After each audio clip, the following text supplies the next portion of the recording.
and thank you all for coming once again.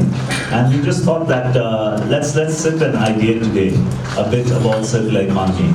Nepal Economic Forum is a not-for-profit research and advocacy institute that began 10 years ago. We act as an interface to development from a private sector lens. Nepal Economic Forum is ranked as go-to think tank, the 100 top go-to think tanks in Asia Pacific in the think tank list published by University of Pennsylvania. Today the objective was to really get everybody together and just do some ideation and to see that where can all of us take the discourse further. And I'm very happy that our advisory board member, Anouk agreed to moderate this session. And with that, I would hand over to Anouk. Welcome to the first Himalayan Economic Forum hosted by Nepal Economic Forum. We're here to learn from each other. I know nothing about the circular economy, actually I'm the one hoping to learn the most here. But to grow our understanding, to develop and enlarge, improve joint idea of what a circular economy would mean in the Nepali context and beyond. First, I'd like to ask each of you to speak about 2 minutes about what the term circular economy means to you, and also why the transition to circular economy is necessary or important. What does it mean to me? I find it really hard to describe what it means to me because, again, I'm a bit new to the whole term. But I do think, if that makes sense, that we are really much challenged by recycling, reusing, and not me myself maybe, but indirect with more than 30 entrepreneurs that I work with. My understanding is that circular economy is about how to reuse as much as possible. Not just to recycle only, but maybe say as an example, if there is an elephant dump, not just to recycle the dump, but maybe there are some important enzymes inside the elephant dump that could be useful for some particular medicine or biochemical reaction. So that's where I feel that it is not just a loop of recycle, but there would be multiple loops. In a circular economy, what you would want to do is, maybe today I don't need something that I've already used. You don't have to import more, or you don't even have to manufacture more. Because for you, let's say an iPad, the next, or let's say the newest generation might be what it is. But for someone, an iPad first generation might be something that you might just want, right? So there's a very fine line between what you want and what you need. Right now it's all about the wants, and that is where this whole issue is coming across the globe. What I have known is circular, to be in a circular economy, the product phase, the design phase, it has to be crucial.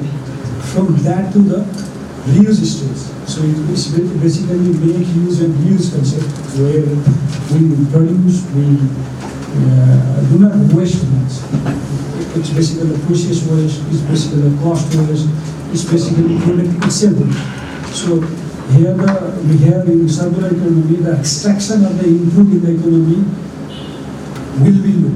So basically what I have understood is the extraction of input in the economy has to be recycled rather than extraction from the dispensable or limited resources from the what we have.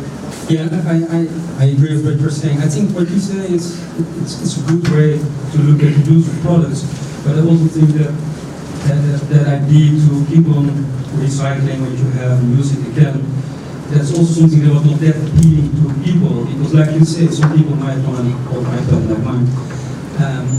But I think the circular economy is also a very positive thing. If you look at renewable energy, if you look at what you say, the right design of a product, and then you can get the materials out, and you might have a new iPad every year in an ideal situation without harming the environment. For me, circular economy is about the whole spectrum from identifying the resources which is sustainable and creating the value, adding value to the customers, so that we come up with a product and services which is consumable and which also addresses the customer need. In that entire chain, the stakeholders take responsibility and also share the benefits. Otherwise, someone will be creating mess and others are responsible for cleaning the mess. which is happening at this moment in different contexts. That's why, for me, circular economy is all about identifying the resources that could be anything, and then adding value and delivering it in a sustainable way. Everyone's already touched on a lot of this, but at Utopia we've really been thinking about this venture, about the circular waste venture, and we even have maybe 1 or 2 partners in the room, and we've been scheming around this and really thinking about not just the beginning of the production, which is essentially the creation of these products, but the intentionality behind that, as in, you know, what is the afterlife of this product? And when you reuse it and use it again, what is the afterlife after that time that you're reusing it? So we're looking at it very much as a circular materials loop, as in, can you keep these materials in one loop? For me as a journalist, I can communicate something that has some value and people have something to realize and feel that it's a solution, right? So moreover, like, you know, I really feel that circular economy is a part of the solution. But sometimes when we start sympathizing things, we really forget, like, you know, Earth is so beautiful, this is our planet, we just save it. It looks very nice, but when you just, you know, try to implement that in a day, you feel like there are so many barriers, you cannot do it. For me, anything that claims to be a panacea to the current world economic, political situation, I struggle to fully believe in. Because in some ways, a circular economy, in a way, can be seen as a neo-colonialist way of continuing the unequal development that has been going around in the world. So from my perspective, I think it needs to be balanced in the sense that, yes, we should have a circular economy in certain aspects of our life, but in the current economic, political order, how would that affect a country like Nepal? What I feel is like circular economy is a little bit tricky thing. Just like lots of other developed words coming up in this world is like the sustainability, responsibility, these all are coming together, and then this is something related to that. And what I feel is in a practical sense, we have been studying and practicing, learning, but has not been coordinating each other regarding this extended producers' responsibilities, what he also mentioned.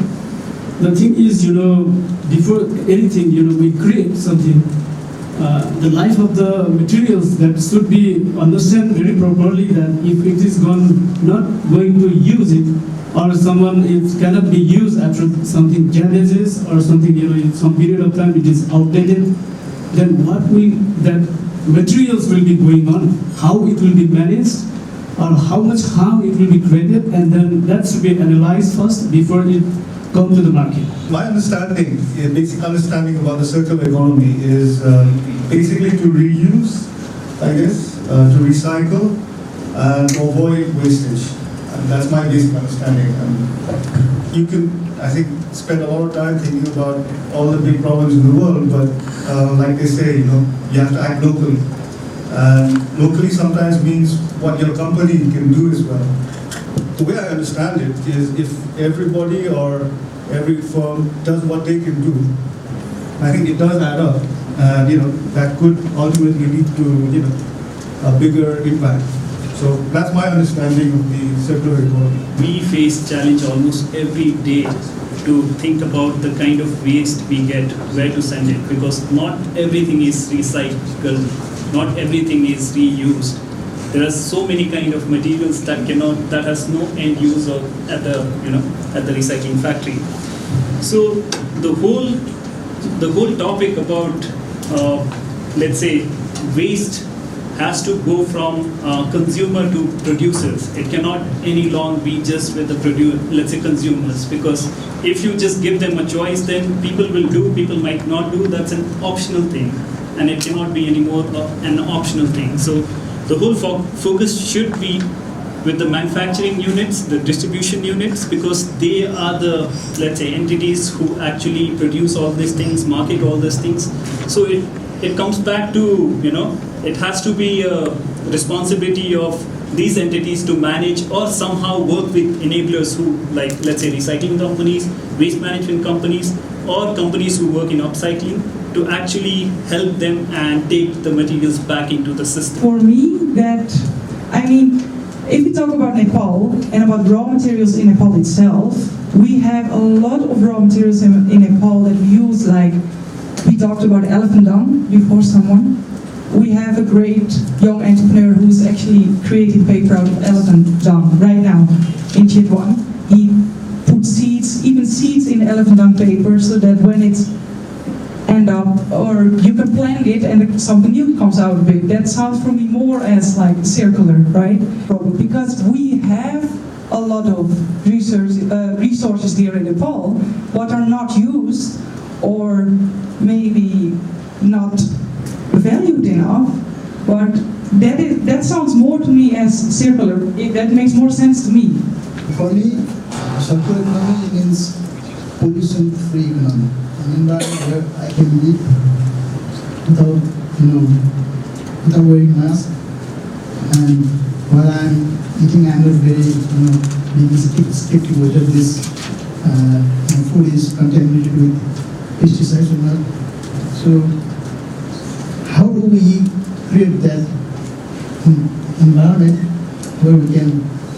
Nobody is going to live forever, but you don't want to die painful, or you don't want to die young, staying in the hospital for maybe more than a month. We need something that will change the economy. And I think unless the pricing that we have, unless we have a competitive pricing that we can bring in, which means large scale, which is more reliable, where the people trust you, where the consumers say, give me time and again. So like, smart money has been doing a lot of things. I think we should have some turning point where, the pricing will be much more competent, and that will really reverse back the economy. Otherwise, we'll be talking in a group, but it will not go to mass. Okay, for me, circular economy is not just about recycling or reusing. It's more about how we produce the product with minimal consumption of the resources. Noodles and the wrappers which are made of multi-layer plastics. It's actually not recyclable. So we should be more conscious in early stage of this production. How can we manage that to the recycling level? So for me, it's more about the collection of both production steps and recycling steps both. But what came to my mind was the redistribution of the wealth. Is that also a part of the circular economy?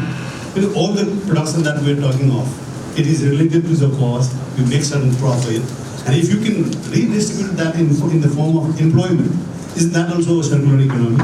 Rather than using the mechanical equipments or the mechanical devices, if we can use more human resources in our part of the world, I think that is also a redistribution of the wealth, and that also should count as the circular economy part of it. For me, a circular economy is all about resources. You need resources to drive an economy. Now that resources could be human resources, as we talked about, energy, water, materials, or even land or so, land capital as well. It's about reusing the resources again and again so that you keep the economy, the engine in the economy going.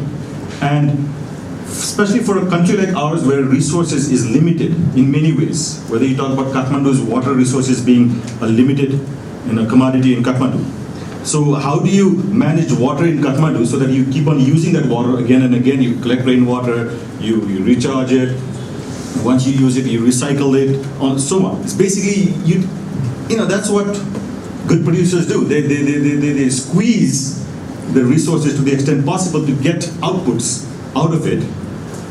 Is the circle the best concept for it, or do we need to think more in terms of how nature operates? I don't know. Just throwing out a question.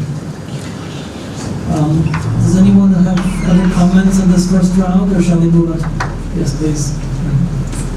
Some of you may know this idea of circular economy is really very, very popular right now in Europe, and something that the European Union is pushing a lot, especially within the member states. You mentioned where in a linear economy, maybe you are creating your product and that is giving you money, but you're also creating waste and other things that someone else has to deal with, and someone else's money is going to pay to fix. So if we can take better into account how these externalities are impact the things that we make, our own products, our own resources, our own processes, then we are doing, we're working in a much more equitable way and more inclusive way. For the next round, we'd like to think about more in terms of what does circular economy mean in Nepal's context?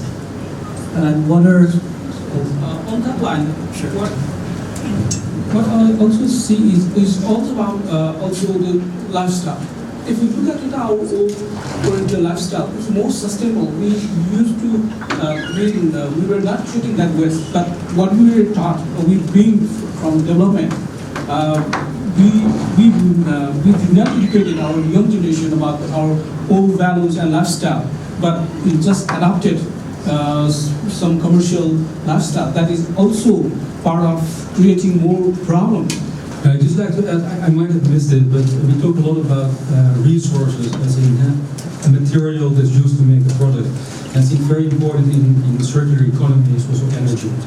And we can make anything from everything. If we design it right, if we use the right resources and all of that, then it will only be environmental neutral, climate change neutral. Anyway, if we look at the solution to create energy from the sun, from the wind, from water.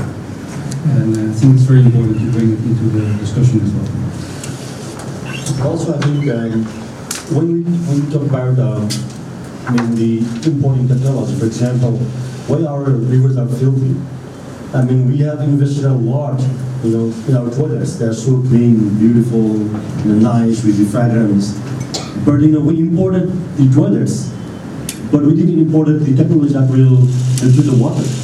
So I think we did a partial importing partial technologies and trying to remove what is harder, and then trying to be civilized kind of thing. So I think we should be really focusing on end-to-end kind of a solutions that will help.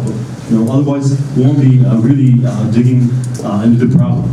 Perhaps think about what is the role of the private sector and the role of government in pushing us towards more of a circular economy. The responsibilities of a circular economy and leading the issue forward. I don't know if Nepal has a big role to play, to be honest, because if you look at carbon footprints, if you look at everything, we're at the bottom 10 percentile. Countries that are already producing and consuming iPads on a yearly basis, on cars on a yearly basis, they have a responsibility to figure out how to better utilize their recycling systems, rather than pushing this onto countries that don't necessarily have the resources, the technical expertise, or even the ability to manage such a complex idea. I don't know if a country like Nepal that, I've heard the argument of resource rich, resource poor. I think it's both. I mean, we can't build cars here, we can't build computers here, we can't build chips from the resources we have, so in some ways we're poor, but we can feed ourselves and have clothes on our backs, so we're also rich. To move ahead, now we don't have control over the inputs, what you say, but what we can do is whatever we have, that has to be managed, and for that, segregation is the key for the recycling. Once we make the awareness of segregation of the waste, then the recycling will be what we are thinking of. It's tough to stay quiet. I think what's the way, listening to everyone, I think just a quick thought that came to my mind was that, and this is also to what Bhushan tweeted today in the afternoon about, sort of you have to look at what people want and decide development around that, and these guys are doing some stuff in Sol Timor. I just saw that. And I think it's also when we are looking at the economy to say that we put the consumption and all the issues in the middle and then look around, rather than trying to see that how do we, how do we then look at the problems that are emerging. Because if you're not going to consume, there's no problem for recycling. So I think that's what sort of the readings I've been doing on circular economy, that comes out. I think one of the challenges here in Nepal is for private sector particularly, it is when you try to do something good, it becomes a performance punishment, because you take the risk, you do good, and you are punished because your cost will be high, and so that you will be uncompetitive in the market. Because there are so many actors who can take the market because they are cheap, because they can go on the table, and there are so many things, as we know. So that is one thing. The performance punishment is one of the challenges for private sector to take off such kind of initiatives where we create a value on this innovative product. Before we produce anything, if there is a chain of preparedness or somewhere like to get it back, I mean, like if it's very simple, you have mentioned about the leaf that will be used for taking wraps, not instead of this paper or plastics or whatever coming up now. Today, as part of the business, institutions or business companies, so I think the production should go with the technology together to how to tackle these things, in a proper way, and the quality is must. What I see is for this to work, let's say in Nepal, this whole circular economy, if you want to say it, or if you want to call this recycling movement, we've had this discussion before as well in other forums as well, including people from, let's say, KMC and the government panels as well. The problem is the government does not have any plans very soon to set up a recycling factory or, let's say, a setup as such. Now, it's all up to the private firms, and if you can see, in the last 5 years, there have been a lot of private firms which have come into this so-called industry, which is, I proclaim it as self-made. Now, the question that arises is, as Raghav said, there's very limited that we can do with our own, let's say, money from our pockets. Now, when it comes to the government does not give us any subsidies. There's no, let's say, tax-free environment for us. We have to take care of all the audits, all the expenses, all the taxable incomes and everything. I think that is the problem that we have been facing for a while, because every time we talk that people will be realizing it, they will be aware, and then the problems will be lowered down. But it is increasing. Why? For example, 20 years back, how many people used to ride in Kathmandu? In 20 years, after, how many people ride in Kathmandu? I don't ride because what is playing around is not bicycle or technology. It's the fear around that I'll be killed. The fear factor is so important that we have to deal with it. So unless the government and the systems will not reduce your fear, we are not going to see many people's bike cycling even they want it, right? So I think we should be somewhere dealing with those problems which are much more bigger than what we have been talking within this one. For me, like most of us here in the room, possibly it was done rainwater harvesting and using it. I've been using rainwater harvesting and drinking out of that for past 8 years. I do not have a KTL connection. The overflow during the monsoon goes into my well as a recharge. I think those things can be done at an individual level also, while we are looking for institutional efforts to be done as well. If you look at the role of the government, there should be an integrated plan to create a level playing field for the old kind of economy. We talk about economy, we talk about markets, and we also talk a lot about technology. And if you want to implement new technologies, there will always be benefit for existing technologies. So companies should have a level playing field for a while until they can scale up the new technology, and then in general it will not be that much more costly than the old technology. The question was, what can we learn from our past or something else, somewhere else? And if we stick to water, the question becomes, in the past, water was recycled. Kathmandu was always water stressed, let's put it this way, right? So we don't have a snow-fed river in this valley. All our water comes from Shivapuri or nearby hills. So what did they do? And everything that what Sumanji said did happen in the past. Okay, we had rainwater harvesting, we had ponds that took water down, recharged it, came out of Dungyadara, was delivered free of charge. From Dungyadara, again it went down, recycled again, and then ultimately used for agriculture, and then finally went down to the Bagmati River, and then again, used for agriculture again. And a true sense of circular economy. But then why was it successful? I think it was embedded in the culture. Okay? It was part of the culture of Kathmandu society at that time. I would let you go to the third topic, which is this is our first Himalayan Circular Economy Forum. Where do you see this forum going in 2 years, in 5 years? Where would you like to see it go? And what role would you personally like to play in this? Let's say all the stakeholders concerning this issue about plastic waste, and they wanted to discuss how do we solve this.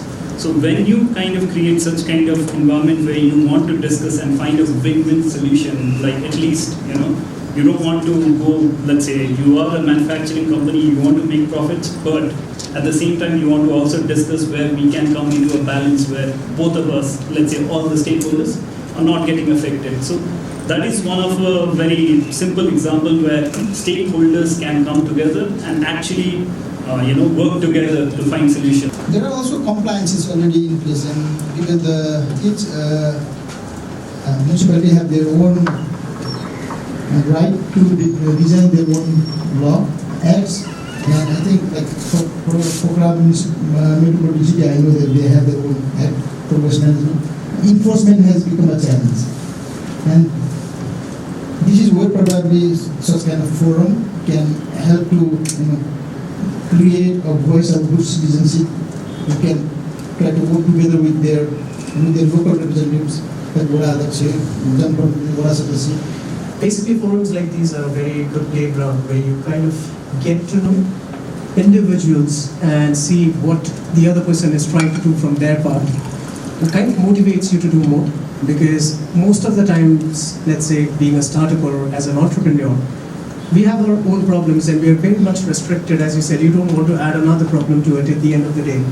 But when you come out and when you see that there are people who are trying to tackle one issue at a time, then it kind of pleases you that okay, you're going in the right direction. And yes, maybe it might not happen in a couple of years, but maybe it'll happen someday. Yeah, so I will give a bit of a personal example. I mentioned a little bit earlier that we've been plotting and scheming with a few different actors in and outside of this space for a circular waste venture, and we've actually called it that. And what we found is that obviously it's a massive undertaking, and each of these actors has like a specific role to play in this ecosystem. But even given all of their participation and resources, we still have identified many different areas where we need assistance. And there are others who are doing similar things or complementary things, and so we were thinking, like this is also a really great way to activate actors in this space and just see where people have overlaps. I think that if you have a more centralized space, it could really help us as well as others looking to do similar things and who are collaborative. So so whether it's events or kind of matchmaking or whatever, I think it's a really good start. I think it's also an opportunity to identify gaps, and especially the link between a production economy and a service economy. I think the pen example I was given before, it's like you either buy a new pen and make a new pen, or you have a pen that you reuse, and then you have someone who's providing the service of recharging the pen.